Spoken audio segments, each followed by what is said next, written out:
If you've never heard of the city Wuhan before, you certainly have now. Wuhan, a city of 11 million people, the size of London, is the capital city of the central China's Hubei province. Chinese authorities have confirmed a city-wide lockdown to combat a new deadly virus labeled COVID-19. Wuhan went into a then unprecedented lockdown at a time where the virus had killed 17 people and affected more than 400. A city larger than New York is fighting for its life.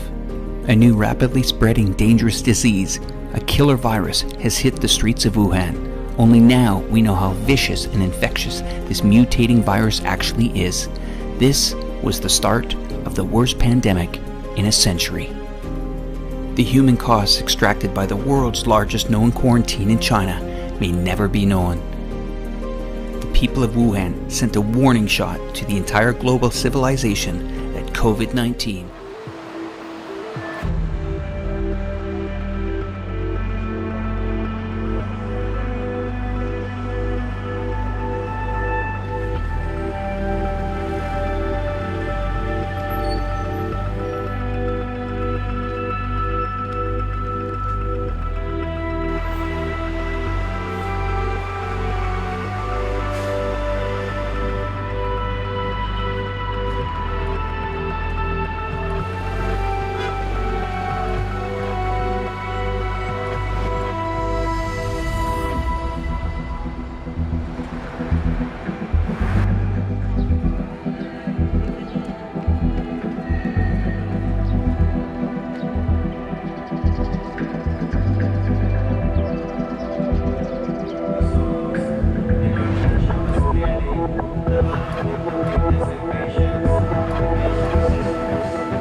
Several industries have been adversely impacted due to the spread of COVID-19 globally.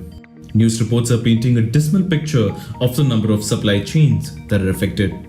It is evident that the global economy is grinding to a halt.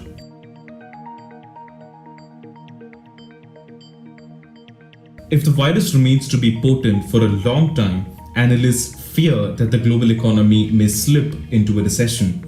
Recession sets in when the economy shows 2 consecutive quarters of contraction. As of now, nobody has been able to predict the vitality, endurance, and longevity of the virus.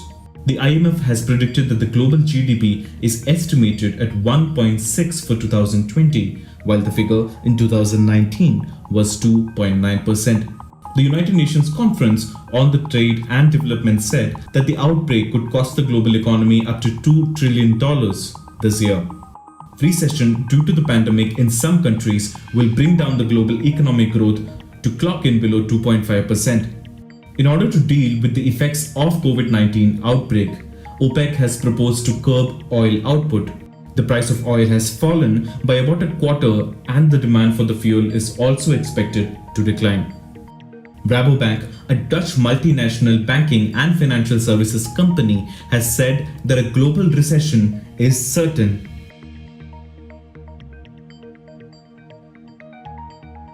When people engage less with the outer world and avoid work, education, fitness, and entertainment, it results in lesser economic activity.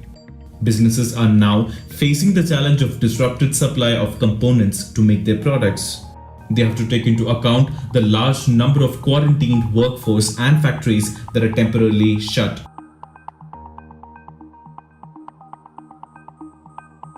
When Chinese suppliers were shut down, the Indian pharmaceutical, automobile, and mobile phone industries immediately wobbled. India depends on China for supply of components for the products that these sectors make. The pesticide sector has also been affected as manufacturers are dependent on China. The Indian gem and jewelry makers are expecting a loss of about $1 billion due to the partial closure of the Chinese and Hong Kong markets. Even the software industry, which easily lends itself to working from remote locations, is making slow progress.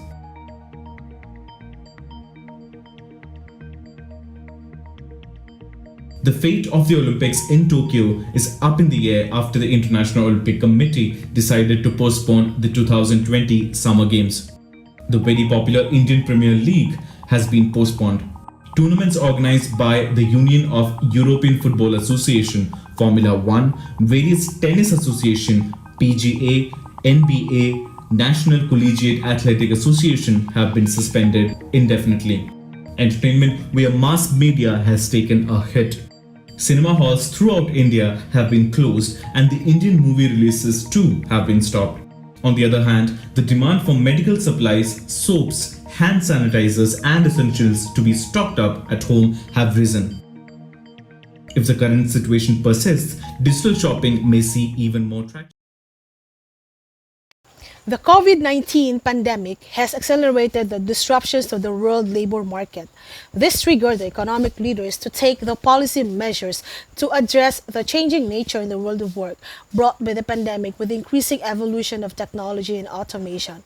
Along the way of this group presentation, the fiscal and monetary measures undertaken by the economic leaders in some advanced and emerging countries will be presented. The measures must be undertaken to protect the displaced workers brought by the impact of pandemic in the labor market. Also, the projected impact of COVID-19 employment against as index of social resilience will be presented to understand its relation to countries' level of social safety and protection. On the other hand, the perception of some business industries with regards to upskilling and reskilling workers as part of return of investment and as a value added in the future labor workforce will also be emphasized. The Future of Jobs report of 2020 provides insight on the disruptions brought by COVID-19 pandemic in the world labor market and pictures out how the pandemic accelerated the arrival of the future of work with focus on the 15 industry sectors of 26 advanced and emerging countries. Also, it sheds light on how modern technology plays a vital role in the adoption of jobs and skills in the next 5 years. The key findings reveal that by 2025, the time spent on current tasks at work by humans and machines will be equal. There, the adoption of cloud computing, big data, and e-commerce remain high priorities for business leaders. Significant rise in interest for encryption, non-humanoid robots and artificial intelligence, more sophisticated automation in the future, and more individuals seeking out opportunities for learning online.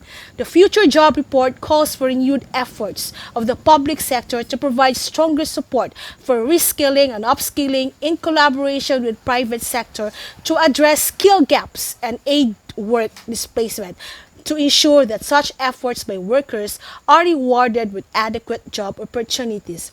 In this mechanism, the workers can gain more adaptive skills to conquer current social and economic crisis, including the projected economic scenario.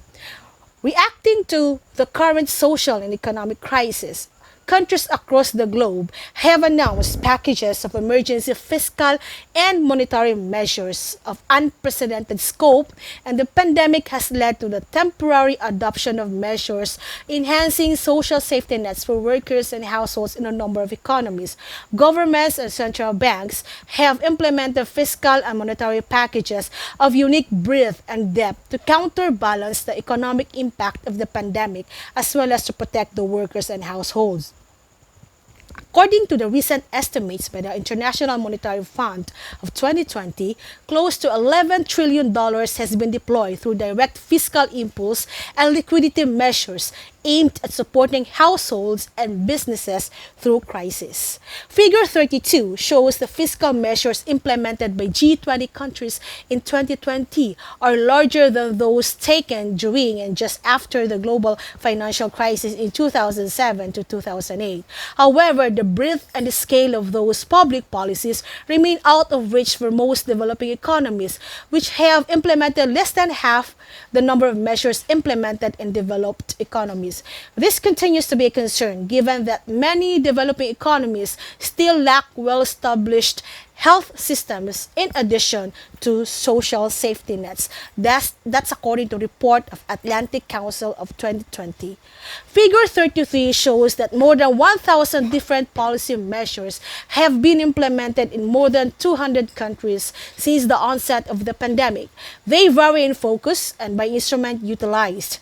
The majority of the measures observed a span of range of agile policy solutions which have the capacity to protect the most vulnerable workers directly, while some instruments depend on in-kind services, maintaining health, nutrition, and having access to shelter.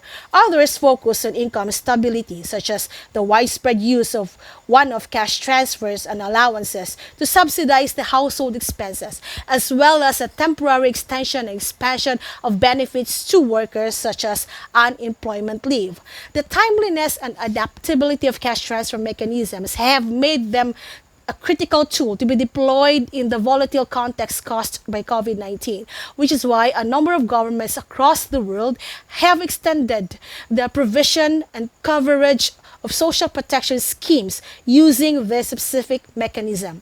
However, majority of the cash transfer measures implemented are time-bound and temporary and might not be the appropriate tool to provide the long-term economic relief necessary to vulnerable households. As illustrated in Figure 34, such mechanisms typically lasted 1 to 3 months, with only 16% of the programs implemented as a result of the pandemic lasting longer than 3 months. Going forward, an innovative approach to addressing the uncertain nature of recessions could be to introduce cash stimulus payments, which would be automatically triggered by a deterioration in the economic conditions, preventing administrative lag and indecision. That is according to the report of Gentilini et al. Of 2020. Another set of OECD report of 2020 about key policies, it has been focused on preserving the retention of staff by businesses through wage compensation schemes as well as tax or payment deferrals. Figure 35 presents the unprecedented use of job retention schemes across several countries, notably New Zealand, France, Switzerland, and the United Kingdom, affecting close to 60 million workers across OECD countries. While these measures have been broadly welcomed and have been effective at buffering unemployment, such schemes obscure the possible true impact of COVID-19 on the labor market. It is only as wage support and replacement mechanisms begin to expire that some of the damage to the labor market will be revealed. New data from the OECD shows the projected employment growth of a number of economies in 2019 to 2020 if countries experience a potential second wave of COVID-19 infections. Figure 36 plots that possible new reality against social resilience pillar of the World Economic Forum's Global Social Mobility Index.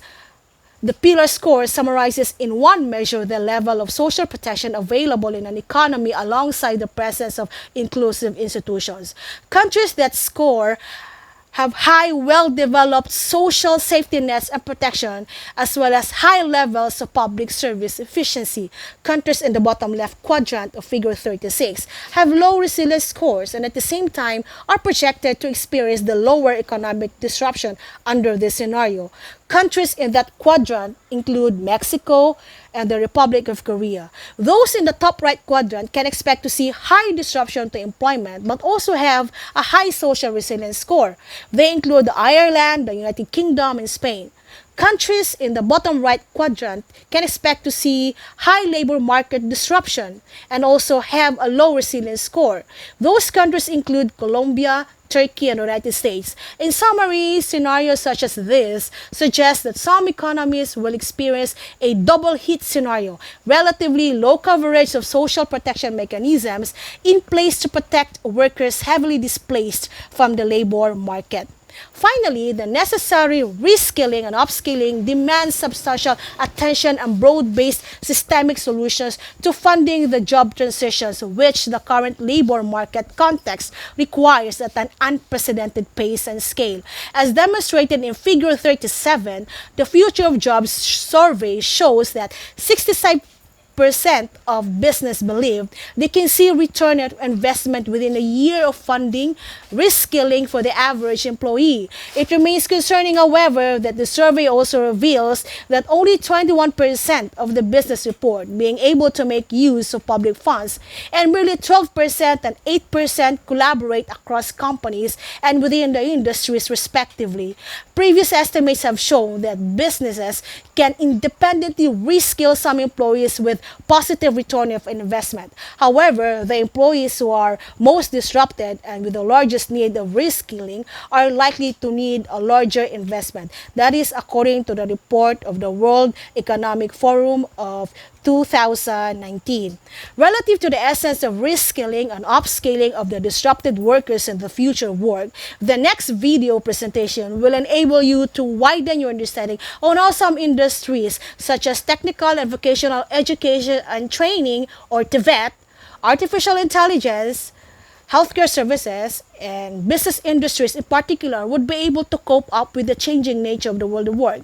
You will gain insights on how TVET made adjustment on its struggle to distance learning, knowing that it depends heavily on learning by doing concept. For healthcare services, provides you a snapshot on seamless medical services in the future on how the evolution of data and technology can transfer to well-being of a person into his or her fingertips. Also, in the presentation, it demonstrates on how some business industries able to cope up and resonate with the changing nature of delivery and services brought by this pandemic disruption. While for artificial intelligence, you will see the unprecedented disruption of machine and automation while moving in a cognitive world space of work.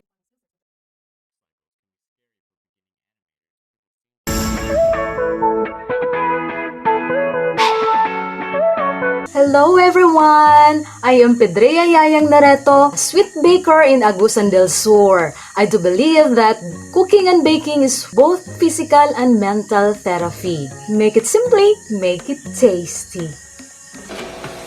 Hi, I'm Glenn. I am an electronics repairman. Remember, connection is built with quality service.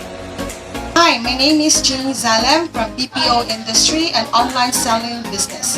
In a fast-paced digital online world of business, be it in BPO or online selling, seamless transaction, creative innovation, and reputation must be delivered to get customer satisfaction. Stay at home and save lives. Craving problems? I got you covered. Order Food Panda now. Hi, I am Annalyn Alves, a healthcare provider for years now. I am excited to tell you that in the near future, we will be offering you our quickest and more comprehensive electronic healthcare services. As we always know, health is wealth. The richest of the poorest ones can enjoy most. Farming is a profession of hope. Hi, I'm Felix. I believe learning is the biggest room in our life. Do not stop learning. COVID-19 is not a problem. Online learning is the answer.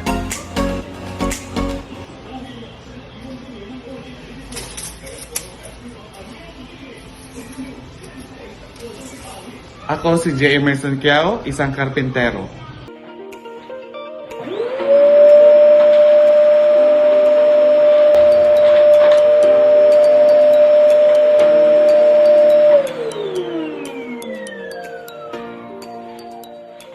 Let us be victorious against COVID-19. In housekeeping, a cleaner place is a safer place. We will clean your stress away. Your housekeeper, Antonia S. Doña.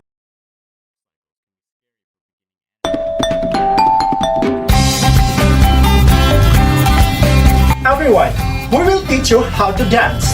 There are only 5 counts. Are you okay? 1, 2, 3, 4, 5. Again. 1, 2, 3, 4, and 5. And now, let's start to join with the words. Are you ready?